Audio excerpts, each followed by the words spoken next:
Dr. Grant Patrick. The Redheads, Unforgettable Grandpa's Fairy Tales. Chapter 7. The Trials of the Deep Woods.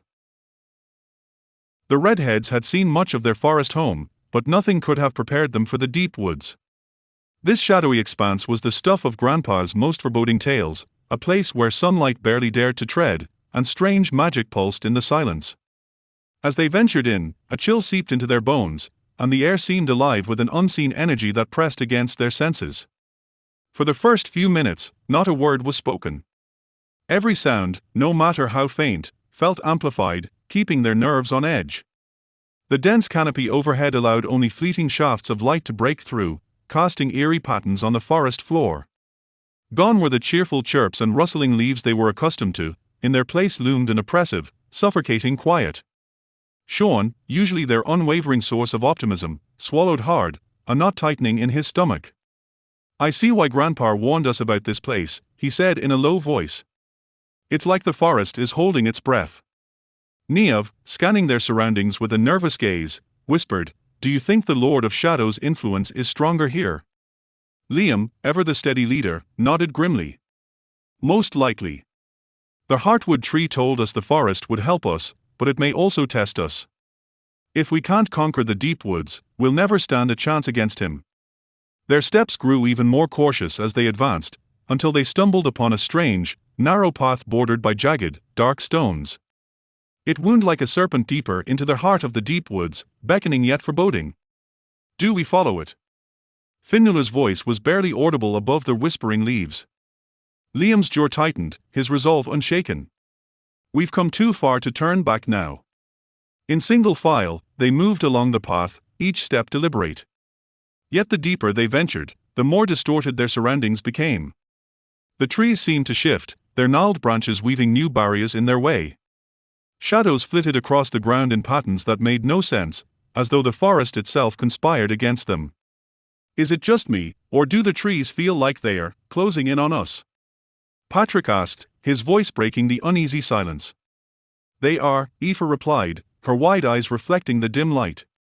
"This kind of magic isn't unheard of, it's how the forest defends itself, testing those who enter to see if they are worthy." "But we belong here," Connor exclaimed, his frustration spilling out. "This is our home." "Maybe that's the point," Tara said thoughtfully. "The forest needs to see that we're here for the right reasons. We have to prove ourselves." As if on cue, the path before them split into three, each fork curling into the shadows like veins leading to unknown destinations. The group came to a halt, staring at the divergence with growing unease. "Which way do we go?" Sinead's voice quivered, betraying her uncertainty. Liam surveyed the three paths before them, his expression thoughtful. Each route looked equally foreboding, shrouded in shadow and mystery. "The forest is testing us," he said, his voice steady. "This isn't just about choosing the right path.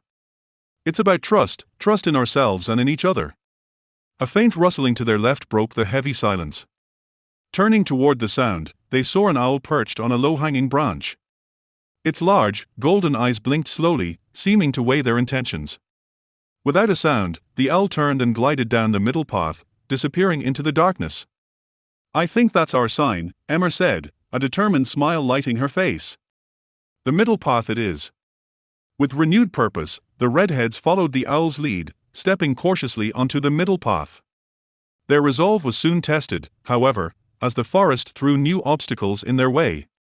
Thick, twisting vines dropped from above, writhing as if alive, reaching to snare their limbs. Every step became a careful negotiation, their progress slowed by the forest's relentless attempts to entangle them. Leading the group, Patrick stumbled as a vine coiled suddenly around his ankle, yanking him off balance.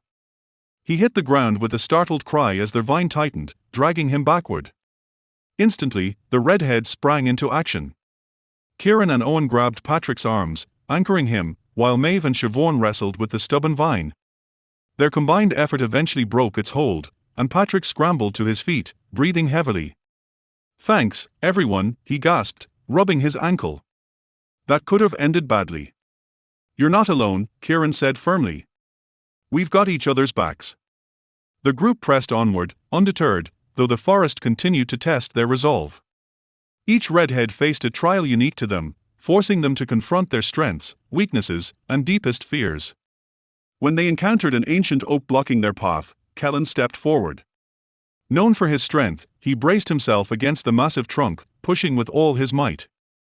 Sweat beaded on his brow as the others joined in, their combined effort slowly moving the tree out of the way.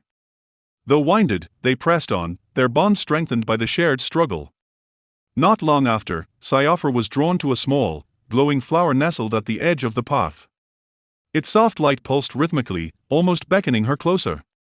Unable to resist, she knelt to examine it, only for the flower to release a burst of shimmering dust. The dust swirled around her, filling her vision with vivid images, her family, her home, everything she cherished most. The pull was powerful, a siren's call to abandon the forest and return to the safety of familiarity. But Cyopher clenched her fists, grounding herself in the present.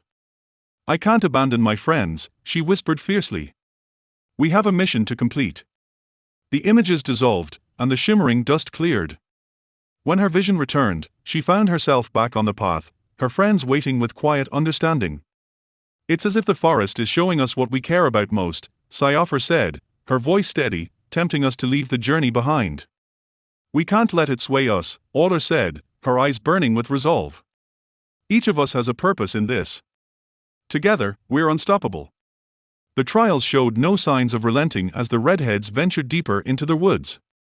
Each of them faced challenges uniquely tailored to test their resolve. Just as the group gathered themselves, an eerie mist descended, thick and blinding, cloaking the forest in an impenetrable fog. They instinctively grabbed one another's hands, knowing that separation in such conditions could mean losing each other forever. Within the fog, faint whispers emerged, soft at first but growing louder, insistent. Their voices called each of them by name, seductive and disorienting, luring them in different directions. Their whispers overlapped, their cacophony making it impossible to determine their origin. "Don't listen," Niall called out, his voice cutting through the chaos. "They are trying to deceive us." Liam closed his eyes, tuning out the whispers. Instead, he focused on the heartbeat of the forest, the steady, pulsing rhythm beneath the fog and the voices. Grounded by this rhythm, he began to lead the group forward, each step deliberate and sure. Trusting Liam's intuition, the others followed, their grip on each other never faltering. Gradually, the fog began to thin, then lifted entirely, revealing a wide clearing bathed in a soft, golden light. At its center stood a lone figure, a tall, elegant woman with hair the color of autumn leaves and eyes that sparkled like morning dew. "Welcome, Redheads," she said, her voice gentle and melodic, like the rustling of leaves in a breeze. "I am Lyriel, guardian of the deep woods. You have demonstrated bravery, loyalty, and resilience, proving yourselves worthy." The Redheads stared, awestruck, as they realized they were in the presence of a powerful forest spirit. Lyriel's very being exuded warmth and kindness, a stark contrast to the relentless challenges they had faced. "We came here seeking your guidance," Tara said, bowing slightly, her tone carrying both respect and urgency. "The Lord of Shadow's darkness threatens our home, and we need every ally we can find." Lyriel's expression grew solemn, her shimmering eyes reflecting both the gravity of their mission and the hope they carried. "The Lord of Shadow's power grows stronger with each passing day, but he underestimates the strength of those who cherish the forest. You have each passed the trials of the deep woods, proving your devotion to this land and to each other." She extended her hand, her slender fingers uncurling to reveal a small vial nestled in her palm. Its contents shimmered like liquid sunlight. "This is the essence of the deep woods," she said, her voice as soft as a whispering breeze. "It is a gift from the forest itself. In your darkest hour, pour a single drop upon the earth, and it will summon the strength of the woods to stand with you." The Redheads accepted the vial with profound gratitude, the energy within it humming against their palms. "Use it wisely," Lyriel cautioned, her gaze steady. "The essence can only be used once. But in that moment, it will draw upon all the magic and life of the forest to protect you." "Thank you, Lyriel," Liam said, his voice reverent and unwavering. "We will honor this gift and use it to safeguard the forest." A gentle smile graced Lyriel's lips as her form began to dissolve into the golden light of the clearing. "Remember this, Redheads, the forest is alive, and it stands with you. Trust in one another and in the magic that flows through the land." Together, you will triumph over any darkness." Her final words echoed softly as she vanished, leaving the group alone once more. Yet, fear no longer clung to them. They had faced the forest's tests and emerged stronger, their bonds fortified by shared trials and unyielding resolve. As they retraced their steps out of the deep woods, each redhead felt a profound renewal of purpose. The essence of the deep woods was a powerful tool, but even more valuable was the wisdom and understanding they had gained, not just of the forest, but of their own strength as a united group. Emerging from the shadow depths into the familiar embrace of their home forest, they felt lighter, their spirits buoyed by a shared determination. With the essence secure and Lyriel's words etched into their minds, they knew they were ready to confront whatever challenges the Lord of Shadows would send their way.